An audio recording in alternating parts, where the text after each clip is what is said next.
ఎండాకాలం మొదలైందంటే చాలామందికి ముందుగా గుర్తొచ్చేది మండే ఎండ, చెమటలు, దాహం, నీరసం. ఉదయం 10 గంటలకే బయటకు వెళ్తే శరీరం మొత్తం కాలిపోతున్నట్లుగా అనిపిస్తుంది. కొన్నిసార్లు చల్లని నీళ్లు తాగినా కూడా దాహం తగ్గదు. కొందరికి తలనొప్పి వస్తుంది, మరికొందరికి తల తిరుగుతుంది, ఇంకొంతమందికి చాలా బలహీనంగా అనిపిస్తుంది.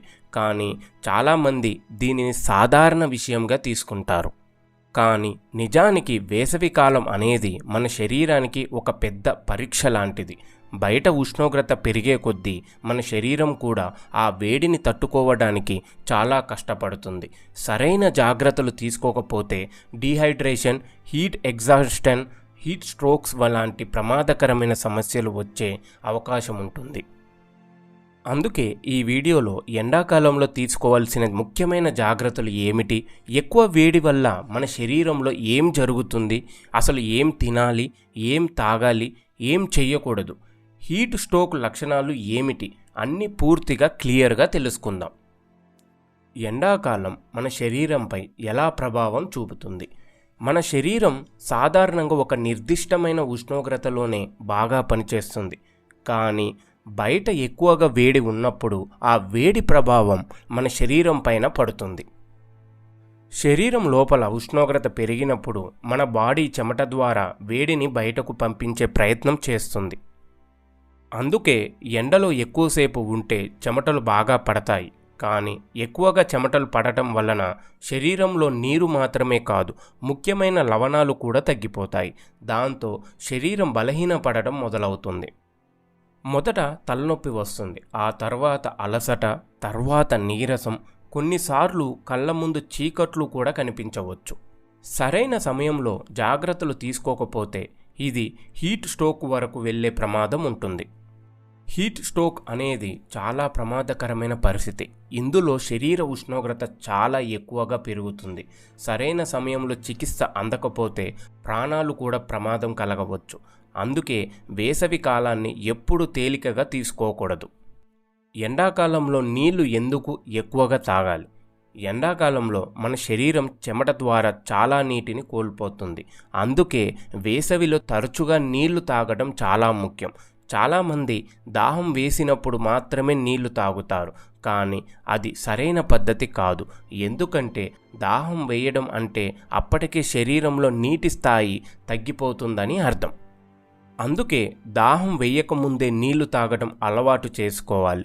రోజుకు కనీసం 3 నుంచి 4 లీటర్ల వరకు నీరు తాగడం మంచిది. అయితే ఒక్కసారి ఎక్కువగా తాగకుండా కొద్దిగా తరచుగా తాగాలి. నీటితో పాటు కొబ్బరి నీళ్లు, మజ్జిగ, నిమ్మరసం, ఓఆర్ఎస్, పుచ్చకాయ జ్యూస్ లాంటివి కూడా శరీరానికి చాలా మంచివి. ఇవి శరీరంలోని నీటి స్థాయిని బ్యాలెన్స్ చేయడంలో సహాయపడతాయి. చాలామంది వేసవిలో ఎక్కువగా కూల్ డ్రింక్స్ తాగుతుంటారు, కానీ వాటిలో ఎక్కువ చక్కెర ఉండడం వలన తాత్కాలికంగా చల్లగా అనిపించిన తర్వాత ఇంకా ఎక్కువగా దాహం వేయవచ్చు. అందుకే సహజమైన పానీయాలే ఆరోగ్యానికి చాలా మంచివి. అసలు మనం బయటకు వెళ్ళేటప్పుడు తీసుకోవాల్సిన జాగ్రత్తలు ఏమిటి? వేసవిలో మధ్యాహ్నం 11 గంటల నుంచి సాయంత్రం 4 గంటల వరకు ఎండ చాలా తీవ్రంగా ఉంటుంది. ఈ టైంలో అవసరం లేకపోతే బయటకు వెళ్ళకపోవడం మంచిది. ఒకవేళ అత్యవసరంగా వెళ్ళాల్సి వస్తే కొన్ని జాగ్రత్తలు తప్పకుండా తీసుకోవాలి. బయటకు వెళ్ళేటప్పుడు గొడుగు ఉపయోగించడం చాలా మంచిది. తలకు క్యాప్ లేదా టవల్ కట్టుకోవాలి. కళ్ళకు సన్ గ్లాసెస్ ఉపయోగిస్తే సూర్యరశ్మి ప్రభావం కొంతవరకు తగ్గుతుంది. అలాగే బట్టలు కూడా చాలా ముఖ్యం. డార్క్ కలర్ బట్టలు ఎక్కువగా వేడిని పీల్చుకుంటాయి. అందుకే లైట్ కలర్ మరియు కాటన్ బట్టలు వేసుకోవడం మంచిది. చాలామంది బైక్ మీద ఎక్కువసేపు ప్రయాణం చేస్తుంటారు, కానీ నేరుగా సూర్యరశ్మి పడటం వలన తలనొప్పి, అలసట, నీరసం వంటి సమస్యలు రావచ్చు. అందుకే ఎండలో బయటకు వెళ్ళేటప్పుడు శరీరాన్ని రక్షించుకోవడం చాలా అవసరం. మనము వేసవి కాలంలో ఏం తింటే చాలా మంచిది, ఏం తినాలి? వేసవిలో తేలికపాటి ఆహారం తీసుకోవడం చాలా మంచిది. ఎక్కువ ఆయిల్స్ ఉన్న ఫుడ్స్ లేదా బాగా మసాలా ఉన్న పదార్థాలు తింటే శరీరంలో వేడి ఇంకా పెరిగే అవకాశం ఉంటుంది. అందుకే పుచ్చకాయ, కర్బూజా, దోసకాయ, పెరుగు, మజ్జిగ, తాజా పండ్లు ఎక్కువగా తినాలి. ఇవి శరీరాన్ని చల్లగా ఉంచడంలో సహాయపడతాయి. ప్రత్యేకంగా దోసకాయ మరియు పుచ్చకాయల్లో నీటి శాతం చాలా ఎక్కువగా ఉంటుంది. అందుకే ఇవి వేసవిలో శరీరానికి చాలా ఉపయోగపడతాయి. ఉదయాన్నే బ్రేక్ఫాస్ట్ స్కిప్ చేయకుండా తినడం చాలా ముఖ్యం. ఎందుకంటే ఖాళీ కడుపులో ఎండలో తిరిగితే శరీరం త్వరగా బలహీనపడుతుంది. చాలామంది వేసవిలో తినడం తగ్గిస్తారు, కానీ అది సరైన పద్ధతి కాదు. తక్కువగా అయినా పోషకాహారం తప్పకుండా తీసుకోవాలి. పెరుగు, మజ్జిగ లాంటివి కడుపును చల్లగా ఉంచడమే కాదు, జీర్ణక్రియను కూడా బాగా సహాయపడతాయి. అలాగే ఆకుకూరలు, కొబ్బరి నీళ్లు, నిమ్మరసం వంటివి డైట్లో చేర్చుకుంటే శరీరానికి చాలా మంచిది. మరో ముఖ్యమైన విషయం ఏమిటంటే చాలామంది ఎండలో నుంచి వచ్చిన వెంటనే ఐస్ వాటర్ తాగేస్తారు. అది కొన్నిసార్లు శరీరానికి షాక్ లాంటిది అవుతుంది. అందుకే చాలా చల్లని నీళ్ళ కంటే సాధారణ చల్లదనంలో ఉన్న నీళ్లు తాగడం మంచిది.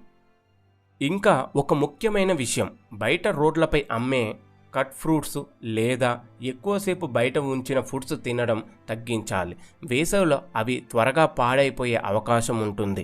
దాంతో ఫుడ్ పాయిజనింగ్ వచ్చే ప్రమాదం కూడా ఉంటుంది. చిన్నపిల్లలు మరియు వృద్ధులు ఎందుకు ఎక్కువ జాగ్రత్తలు తీసుకోవాలి? చిన్నపిల్లలు మరియు వృద్ధులు వేసవిని ప్రభావానికి త్వరగా గురవుతారు. ఎందుకంటే వారి శరీరం ఉష్ణోగ్రతను నియంత్రించే సామర్థ్యం తక్కువగా ఉంటుంది. పిల్లలు బయట ఎక్కువసేపు ఆడితే త్వరగా డీహైడ్రేషన్కు గురయ్యే అవకాశం ఉంటుంది. కొన్నిసార్లు వారికి జ్వరం, వాంతులు కూడా రావచ్చు. అలాగే వృద్ధుల్లో బీపీ సమస్యలు, శ్వాస సమస్యలు, గుండె సంబంధిత సమస్యలు మరింత పెరిగే ప్రమాదం ఉంటుంది. అందుకే వీరిని ఎక్కువగా చల్లటి ప్రదేశాల్లో ఉంచాలి. తరచుగా నీళ్లు త్రాగించాలి. శరీరంలో నీరసంగా కనిపిస్తే వెంటనే జాగ్రత్తలను కూడా తీసుకోవాలి. హీట్ స్ట్రోక్ లక్షణాలు ఏమిటి? హీట్ స్ట్రోక్ అనేది వేసవిలో వచ్చే అత్యంత ప్రమాదకరమైన పరిస్థితుల్లో ఒకటి. దీనిని నిర్లక్ష్యం చేయడం చాలా ప్రమాదకరం. హీట్ స్ట్రోక్ వచ్చినప్పుడు శరీరం చాలా వేడిగా మారుతుంది, ఎక్కువ జ్వరం వస్తుంది, తల తిరగడం మొదలవుతుంది, కొందరికి వాంతులు కూడా వస్తాయి. కొన్నిసార్లు వ్యక్తి అయోమయంలో పడిపోతాడు. తీవ్రమైన పరిస్థితుల్లో కూడా స్పృహను కూడా కోల్పోవచ్చు. ఇలాంటి లక్షణాలు కనిపిస్తే వెంటనే ఆ వ్యక్తిని చల్లటి ప్రదేశానికి తీసుకెళ్ళాలి. నీళ్లు ఇవ్వాలి, శరీరంపై చల్లటి నీరు పొయ్యాలి. అలాగే వెంటనే డాక్టర్ దగ్గరకు తీసుకెళ్లడం చాలా ముఖ్యం. ఇంటిని చల్లగా ఉంచే టిప్స్. వేసవిలో బయట మాత్రమే కాదు, ఇంట్లో కూడా వేడి చాలా ఎక్కువగా ఉంటుంది. అందుకే ఇంటిని చల్లగా ఉంచడానికి కొన్ని చిన్న టిప్స్ ఉపయోగపడతాయి. మధ్యాహ్న సమయంలో కర్టెన్స్ మూసివేయడం వల్ల వేడి కొంత తగ్గుతుంది. గదిలో గాలి సరిగ్గా తిరిగేలా కిటికీలను ఓపెన్గా ఉంచాలి.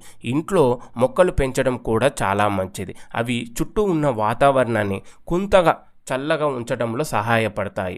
చాలామంది రాత్రంతా ఏసీలో పడుకుంటారు, కానీ చాలా తక్కువ టెంపరేచర్ పెట్టడం వల్ల జలుబు లేదా శరీర నొప్పులు రావచ్చు. అందుకే ఏసీను కూడా మితంగా ఉపయోగించడం మంచిది కాదు. వేసవిలో చాలామంది చేసే తప్పులు. వేసవిలో చాలామంది తెలియక కొన్ని తప్పులు చేస్తుంటారు. అవే త్వరగా ఆరోగ్య సమస్యలకు కారణమవుతాయి. నీళ్లు తక్కువగా తాగడం, ఖాళీ కడుపుతో ఎండలో తిరగడం, ఎక్కువ కూల్ డ్రింక్స్ తాగడం, బాగా టైట్ బట్టలు వేసుకోవడం వలన ఇవన్నీ శరీరంపై చెడు ప్రభావం చూపుతాయి. ముఖ్యంగా చాలామంది బయట పని చేసే వచ్చాక వెంటనే ఫ్యాన్ కింద కూర్చోవడం లేదా చల్లని నీళ్లు తాగడం చేస్తుంటారు. అది కొన్నిసార్లు శరీరానికి ఇబ్బంది కలగవచ్చు. అలాగే కొందరు ఎండలో పనిచేస్తున్నప్పటికీ నీళ్లు తాగకుండా ఆలస్యం చేస్తుంటారు, కానీ అది చాలా ప్రమాదకరం. ఇంకా ఒక పెద్ద తప్పు ఏమిటంటే చిన్నపిల్లలను మధ్యాహ్నం ఎండలో బయట ఆడనివ్వడం. ఆ సమయంలో పిల్లలు చాలా త్వరగా అలసిపోతారు. చాలామంది వేసవిలో శరీరం అలసిపోయినా కూడా పట్టించుకోరు, కానీ శరీరం ఇచ్చే వార్నింగ్ సిగ్నల్ను ఎప్పుడూ నిర్లక్ష్యం చేయకూడదు. ప్రత్యేకంగా ఎండలో నుంచి వచ్చిన వెంటనే చల్లటి నీటితో స్నానం చేయడం కొందరికి సమస్యలను తెచ్చిపెడుతుంది. అందుకే కొద్దిసేపు విశ్రాంతి తీసుకున్న తర్వాత స్నానం చేయడం మంచిది. అలాగే ఎక్కువసేపు మొబైల్, ల్యాప్టాప్ వాడుతూ గదిలోనే ఉండటం వల్ల కూడా శరీరానికి అలసట పెరుగుతుంది. కాబట్టి మధ్యలో విశ్రాంతి తీసుకోవడం కూడా చాలా అవసరం. ఎండలో పనిచేసే వాళ్ళు కూడా తీసుకోవాల్సిన జాగ్రత్తలు. రైతులు, కార్మికులు, డెలివరీ బాయ్స్, ట్రాఫిక్ పోలీసులు లాంటి వాళ్ళు ఎక్కువసేపు ఎండలో పని చేయాల్సి వస్తుంది. ఇలాంటి వాళ్ళు ప్రతి అరగంటకు నీళ్లు త్రాగడం చాలా ముఖ్యం. మధ్య మధ్యలో నీడలో విశ్రాంతి తీసుకోవాలి. తలకు రక్షణగా టవల్ లేదా క్యాప్ తప్పకుండా ఉండాలి. ఓఆర్ఎస్ తాగడం కూడా చాలా మంచిది. శరీరం బలహీనంగా అనిపించినప్పుడు వెంటనే విశ్రాంతి తీసుకోవాలి. ఎందుకంటే చాలా త్వరగా హీట్ స్ట్రోక్గా మారే ప్రమాదం ఉంటుంది. చివరగా, ఎండాకాలం అనేది కేవలం ఒక సీజన్ మాత్రమే కాదు, మన ఆరోగ్యాన్ని పరీక్షించే సమయం కూడా.